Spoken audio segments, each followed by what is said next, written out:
unless you do something different, it's going to be very difficult to make money. I think, as Einstein said, the worst thing you can do is do the same things over and over again and get the same result, and if you don't make changes. So bright farming for us is making changes and doing something positive and innovative.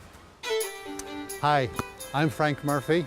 I am the CEO of Monarchs Financial Services, but I'm also a farmer with a tie.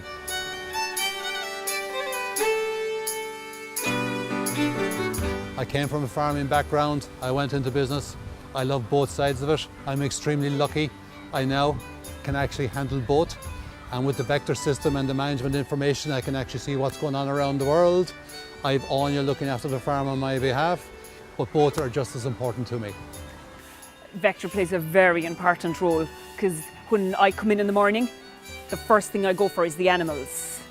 Whereas normal farmers, the first thing they have to do is go feeding them because they're hungry. So when they come in the morning, everything is calm because they have food in front of them. So the idea of Vector is it feeds little amounts all day long. Primarily, it was the innovation that I saw in Holland when I arrived into the first dairy shed, that this machine could actually feed any formulation that you actually wanted, could even actually segregate between the pens of where you actually wanted to put the particular feed. And at the same time, while it was actually out, it was actually checking and pushing in the feed for the other animals. So it was that total flexibility, no tracks, no wires, nothing else like that, and your shed was actually completely free of all those obstacles, and it could actually travel to other sheds as well apart from your main shed. But it was the total flexibility and the innovation approach that was actually available from the robot, and really there was actually no other competition to it that I could actually find. In our feed kitchen, it's all individual blocks. I have the floor marked, and so the block goes in dead on the lines, and I fill my kitchen every 2 days.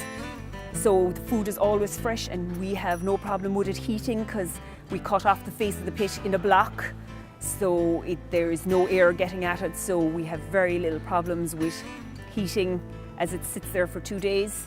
There's very little wastage, so it's a very efficient service. It's wonderful. With the T4C, it can give you your average of feed per day and cost per day. So as I move animals in and out of my system, I would change the settings, the number of animals on the T4C, but because I have it on my phone, I don't always have to go to the computer. I can just do it here, because when you say you do it later never happens. So right on the spot, I can change 17 animals gone out, 20 animals coming in, so I can readjust my numbers in my pins. If I'm out on a Saturday night and my buyer tells me he's bringing animals in, I can just find a quiet corner and take out my phone and turn on the pin for feeding so that there'll be food there when they arrive. So it just makes life much easier and more enjoyable, not having to be thinking about the farm every evening. At least every week, Anya and I would meet and we would go through the reports. We will always put the costings into the Vector system, and that can actually give us very quickly the report at the end of the week, which is waiting for us, what the total tonnage of feed that we've actually used, but primarily the cost of it as well. Give yourself 5 minutes, and it's extremely easy to use. But when you just look at it first, it looks so complicated, and anybody I've had here on work experience, give them 5 minutes of training on it, and I can send them off to do something on it, and there's no problem. The feeling it brings to me is, I'm obviously an accountant now. I was originally a farmer, but the accountancy does help to actually make a profit from the farming, so I love my reports. Could we do without Vector? No. Since we started with Vector, there's no way we could do without it. We just love it. It's working very well. It's been enhanced the whole time. It's always getting better, and we can see those differences. So I'm very happy I made the right decision, and certainly we have no plans to make any future changes. Maybe we might even buy a second one.